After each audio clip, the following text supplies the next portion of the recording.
तो देखिए संचारण, इसको पहले हम लोग अपने भाषा में समझते हैं, अपनी भाषा में समझने के बाद में इसको फिर नेक्स्ट परिभाषा के माध्यम से समझेंगे। तो नेक्स्ट परिभाषा के माध्यम से समझेंगे तो यहाँ पर सबसे बड़ी बात यह है कि संचारण का मतलब क्या होता है। तो जैसे आप लोग देखे हैं लोहा में, जंगला में देखे होंगे कि जंगला में क्या हो जाता है, बिजी लग जाता है, और बिजी लग जाता है उसको झाड़ते हैं किसी चीज से, चाहे सिरे से रगड़ते हैं, तो रगड़ते रगड़ते वो क्या होता है, टूट जाता है।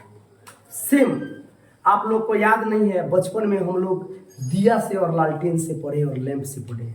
तो दिया से जब पढ़ते थे, लालटेन से पढ़ते थे, तो जो बत्ती होता था, पुरानी यादें कुछ हम ताज़ा कर रहे हैं आप लोगों के साथ, अपनी यादें कुछ शेयर कर रहे हैं। तो हम लोग पढ़ते थे तो सवेरे शाम के पढ़ने के समय क्या करते थे, उस शीशा को, लालटेन का जो शीशा था उसको साफ करते थे, और साफ करने के बाद में फिर जब जलाते थे तो भगभगाने लगता था। तो बतियर को मेरी माँ बोलती थी कि बबू आप बतियर का मिस दो, अच्छा है कुंची से बराबर काट दो, बराबर जलेगा। तो क्या है, कार्बन लग गया। उसी प्रकार पूछ देगा परीक्षा में कि मैग्नीशियम रिंगवन को रेगमाल से क्यों साफ किया जाता है। तो रेगमाल का मतलब ये होता है कि सरेस, गांव में सुने होंगे सरेस, कहा जाता है कि लोहा के सरेस से रगड़ दो, उनमें के बीजी झड़ जाए तब पेंट कर जाएगा। इसीलिए मैग्नीशियम रिबन को रेगमाल से इसलिए रगड़ा जाता है, साफ किया जाता है कि जलने में आसानी हो और आसानी से ऑक्सीजन से अभिक्रिया करके क्या हो, जल जाए। इसलिए हम क्या करते हैं, रेगमाल से साफ करते हैं। तो संचारण का मतलब ये होता है, देखिए संचारण वह रासायनिक प्रक्रिया जिसमें धातु, वायु, नमी या अम्ल से, अब एक मिनट समझिए, दुनिया की कोई वस्तु धरती के अंदर चली गई वो नहीं सड़ सकती है। अब बोलिएगा कि सर लाश तो सड़ जाता है, तबे सड़ेगा जब वायु की उपस्थिति होगी। वायु की उपस्थिति में ही कोई चीज सड़ता है। वायु में ऑक्सीजन होता है और नमी होता है, यानी पानी होता है, और जब प्रकाश जब पड़ता है तो क्या करता है, किसी भी चीज को सड़ा देता है, यानी संचारित कर देता है। सराने का मतलब होता है संचारित करना। तो देखिए इसीलिए कहा जाता है वायु, नमी या अम्ल। अगर जब ये तीन चीज मिलेंगे तो वह क्या हो जाएगा, अभिक्रिया कर अवांछनीय पदार्थ, यानी अवांछनीय का मतलब है कोनो काम के अब ना रहा, छांट दो, अवांछनीय माने छांट दो। तो संचारण वह प्रक्रिया जिसमें धातु, वायु, नमी या अम्ल से अभिक्रिया कर अवांछनीय पदार्थ का निर्माण करती है, उसे क्या कहते हैं, संचारण कहते हैं। अब एक और चीज बता देते हैं आप लोग, तो अब नए जमाने के हैं तो आप लोग को पता होगा कि जब कोई तार और जब वायरिंग किए होंगे तो खुला तार आ जाता है तो भिजा जाता है, स्पार्किंग ठीक ढंग से नहीं आता है, उस मतलब कि साफ नहीं हो, उसमें से करंट बढ़िया से नहीं जा पाता है।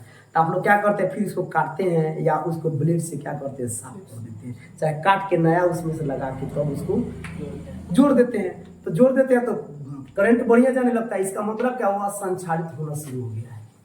तो दुनिया की लोहा जितना मजबूत कोई चीज नहीं हो सकता, वो भी संचारित है। तो संचारित में हमको ज्यादा समझाने की जरूरत नहीं, आप लोग लगभग समझ गए कि संचारण क्या है। अब समझ गए, अब पूछने का परिचय में संचारण कैसे होता था, वायु और नमी की उपस्थिति में कोई वस्तु संचारित हो जाता है। अब आते हैं विकृत गंधिता। तब विकृत गंधिता क्या है, जब कोई भोजन तैलीय और वासा से क्या हो जाता है, खराब हो जाता है। नहीं कहा जाता, अभी बताएं, जैसे थोड़ी देर पहले बताए हैं कि खाना अरुआ जाना। आप लोग देखते होंगे कि चिप्स के पैकेट, परीक्षा में पूछ देगा कि चिप्स के पैकेट में, चाहे आप लोग खाते हैं टेढ़े मेढ़े, कौन कौन खाते हैं, और वो चिप्स खाते हैं तो उसमें देखते हैं कि कहते हैं कि बाप रे बाप, ये तो दुकानदार हवा भर भर के देता।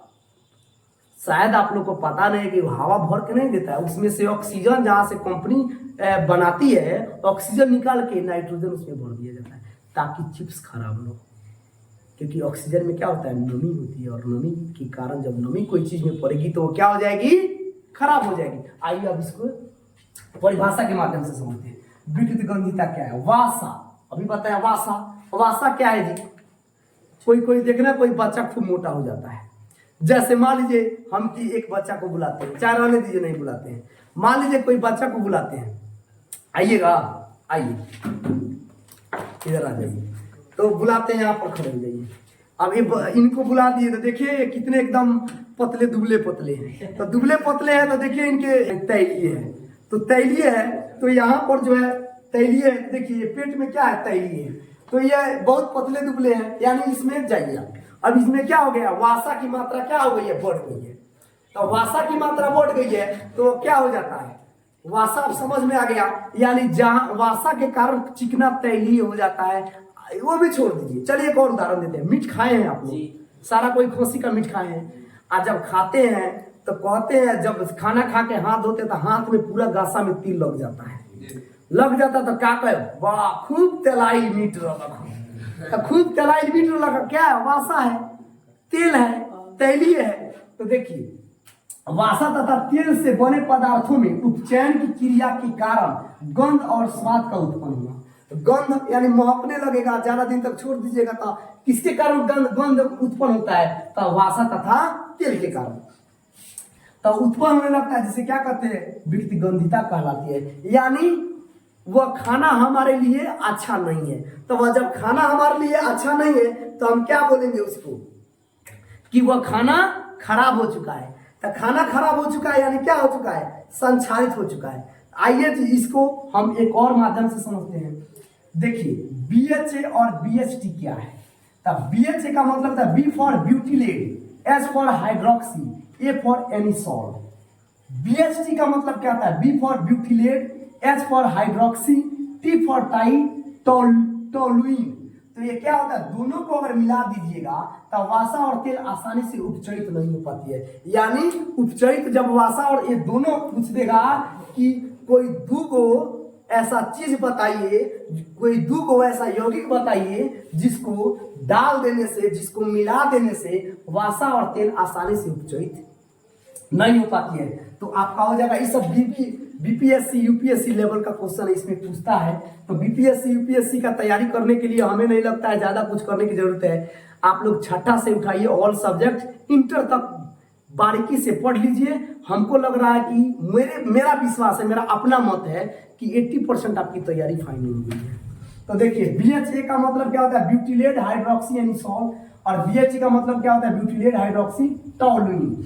यानी ये दोनों मिला देने से वासा और तेल उपचरित नहीं हो पाते हैं, और जब उपचरित नहीं होंगे तो विकृत गंधिता नहीं आएगी। विकृत गंधिता नहीं आएगी तो वो वस्तु खराब नहीं होगा। अब तो ये हो गया रासायनिक विधि। लेकिन अगर पूछा जाए कोई सामान्य विधि, अब तो हम लोग के ना पास BHA है और ना BHT है, तो खाना को कैसे बचाएंगे। तो दो प्रकार, कोई ऐसा परीक्षा में पूछ देगा कि कोई सामान्य विधि बताइए जिससे खाना में या कोई वस्तु में विकृति गंधिता न आए। तो देखिए आप लोग रेफ्रिजरेटर रखे हैं। रेफ्रिजरेटर का मतलब क्या होता है, वॉशिंग मशीन पिटाइएगा, फ्रिज उसको बोलते हैं। वॉशिंग मशीन में कपड़ा धुलता है। तो फ्रिज में जब डालिएगा तो वो खाना लंबे समय तक, आजकल गर्मी का सीजन है, आम बहुत ज्यादा आता है, तो किसी घर से ज्यादा आम आ गया तो जल्दी खराब होने लगा तो बोला जाता है कि फ्रिज में डाल दो। फ्रिज में तो फ्रिज में डालने से वो खराब नहीं होगा। तो सामान्य विधि में क्या हो गया, फ्रिज आ गया यानी रेफ्रिजरेटर आ गया। दूसरा वायुरोधी बर्तन, यानी वायुरोधी जिसमें वायु प्रवेश न करे वैसा बर्तन में अगर खाना रख देंगे तो भी खराब नहीं होगा। और तीसरा प्रकाश से दूर।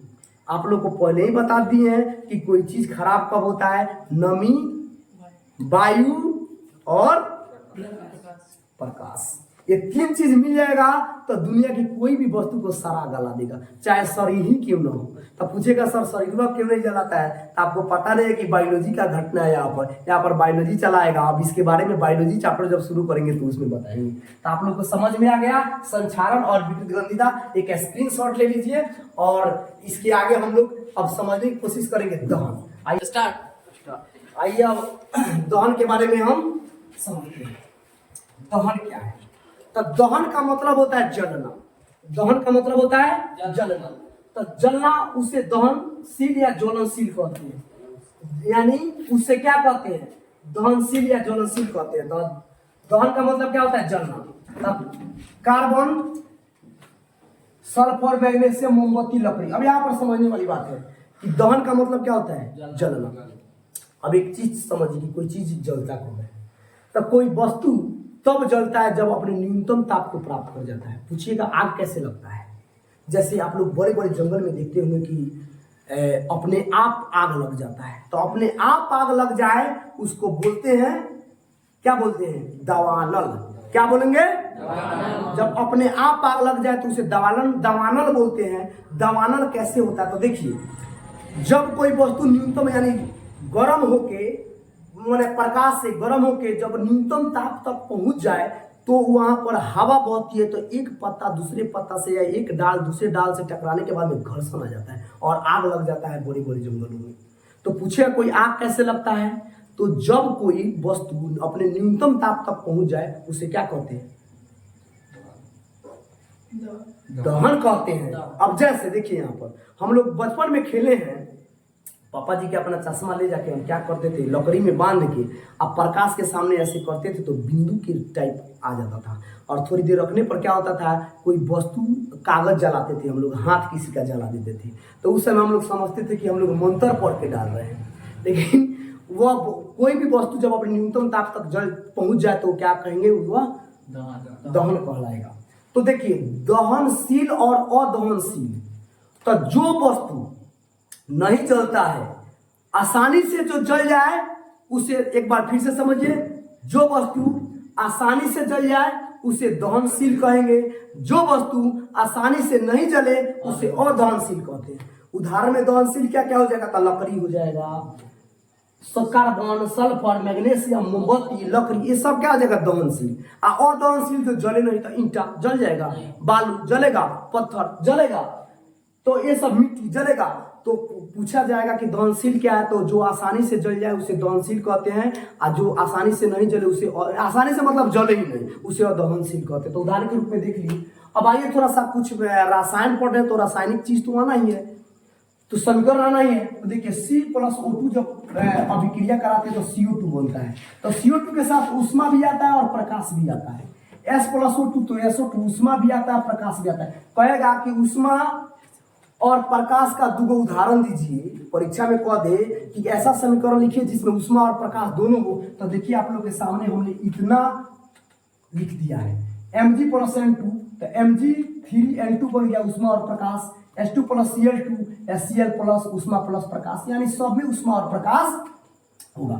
अब एक और चीज जान लीजिए, C25H52 यानी C25H52, इसको बोलते हैं पेंटाकोसेन, इसको बोलते हैं पेंटाकोसेन। आप प्लस 26Cl2 जब एक साथ करते हैं तब 25C आप प्लस 52HCl यानी हाइड्रोक्लोरिक और C यानी कार्बन निकलता है, उसके साथ पर ऊष्मा और प्रकाश भी निकलता है। तब पूछा जाएगा मोमबत्ती के सूत्र क्या होता है? मोमबत्ती के परीक्षा में पूछ देगा, मोमबत्ती का रासायनिक नाम लिखिए, तब पेंटाकोसेन, और इसका सूत्र लिखिए तो C25H52।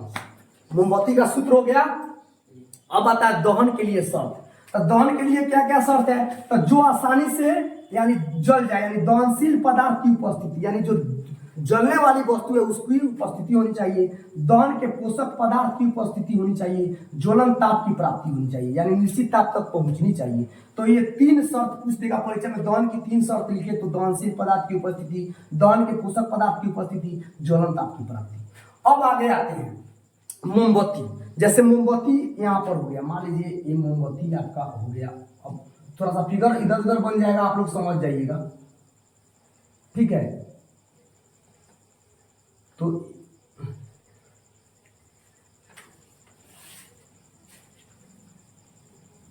मोमबत्ती हो गया।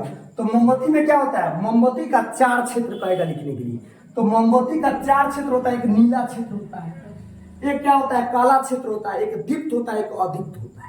एक नीला क्षेत्र, काला क्षेत्र, दीप्त क्षेत्र, अदीप्त क्षेत्र। यह 8वां क्लास में बेहतर तरीका से आप लोग को मिलेगा, ठीक है? अब यहाँ पर चार क्षेत्र हो गया, तो एक मोमबत्ती के लिए हो गया, मोमबत्ती का सूत्र हो गया, इसका चार क्षेत्र कहेगा तो चार क्षेत्र आपका हो गया। चाहे परीक्षा में कह दे मोमबत्ती कोई एक क्षेत्र लिखिए तो कोई एक क्षेत्र लिख देंगे, कहेगा चार क्षेत्र लिखे तो चार क्षेत्र लिख दीजिएगा।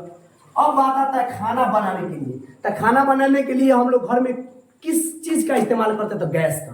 तो गैस में क्या होता है? एलपीजी। एलपीजी का फुल फॉर्म क्या होता है? Liquid petroleum gas. हिंदी में क्या कहते हैं? तो हिंदी में लिक्विड द्रवित पेट्रोलियम गैस कहते हैं। पेट्रोल क्या होता है सूत्र?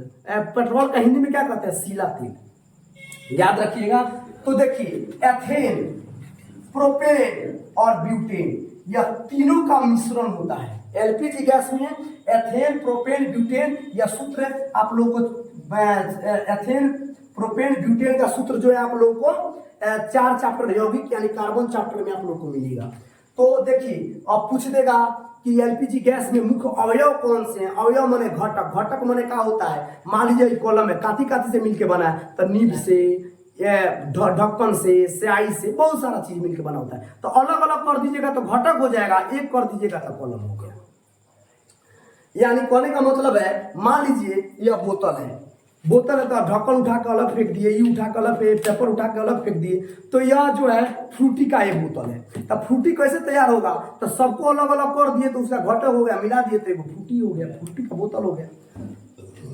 तो पूछेगा इसमें मुख्य अवयव क्या है, तो पूछेगा मुख्य अवयव ब्यूटेन है। एलपीजी का मुख्य अवयव क्या है, ब्यूटेन है। सिलेंडर को बाल्ब खोलने से दाब क्या होता है, घट जाता है। परीक्षा में पूछ देगा सिलेंडर का क्या खोलने से दाब घट जाएगा, तो बाल्ब खोलने से दाब घट जाएगा। अब एक और चीज आ जाएगा, 1 ग्राम एलपीजी जलाने पर कितना किलो जूल यानी कितना किलो जो होता है ऊर्जा प्राप्त होता है, कितना किलोग्राम ऊर्जा प्राप्त होता है। तो 1 ग्राम एलपीजी में 55 केजी किलो जूल यानी 55 किलो जूल, 1 ग्राम में 55 किलो जूल ऊर्जा क्या होता है, प्राप्त होता है। ये बहुत इंपॉर्टेंट क्वेश्चन है, ये भी इंपॉर्टेंट क्वेश्चन है। अब एक और चीज समझते हैं। अब आप लोग देखते हैं गैस खुल जाए, तो गैस खुल जाए तो अगर वह बहुत मीठा महकता है, तीनों को मिला दीजिए तो मीठा महकने लगेगा, आपको बुझेबे नहीं करेगा कुछ महक रहा है। तो गृहिणी हो यानी कोई खाना बनाने वाली महिला हो या घर में कोई व्यक्ति, उसको महसूस ही नहीं होगा, आग लग जाएगा, बहुत बड़ी खतरा हो जाएगी। तो इस खतरा से बचने के लिए एलपीजी गैस में एथाइन मार्केप्टन लगाया जाता है। Ethyne mercaptan. अब पूछेगा कि एलपीजी गैस में जो महक आता है, गंध आता है, जिससे हमको अप्रिय गंध, अप्रिय माने जो हमको अच्छा नहीं लगता है, तो वो क्यों मिलाया जाता है, क्योंकि अप्रिय गंध होगा तो तुरंत महसूस हो जाएगा गैस जल रहा है, तुरंत जाके हम अपना किसी से संपर्क करें या अपने से करें या किसी इंजीनियर को बुलाएंगे, गैस वाले इंजीनियर को लाके उसको ठीक करेंगे। तो पूछेगा एलपीजी गैस में ऐसा कौन सा यौगिक मिलाया जाता है जिसके कारण वो क्या हो जाता है, उसका गंध अप्रिय हो जाता है। इसका नाम है एथाइन मार्केप्टन, जिसका सूत्र है C2H5HS SH। यानी पूछेगा कौन सा गैस मिलाया जाता है, ethyne mercaptan, ethyne mercaptan, ethyne mercaptan, C2H5HS। चलिए आज के लिए वीडियो इतना ही। एक चैप्टर समाप्त हो गया, इसका कल क्वेश्चन आंसर बना दिया जाएगा, इसका एक स्क्रीनशॉट ले लीजिए। आज के लिए वीडियो समाप्त।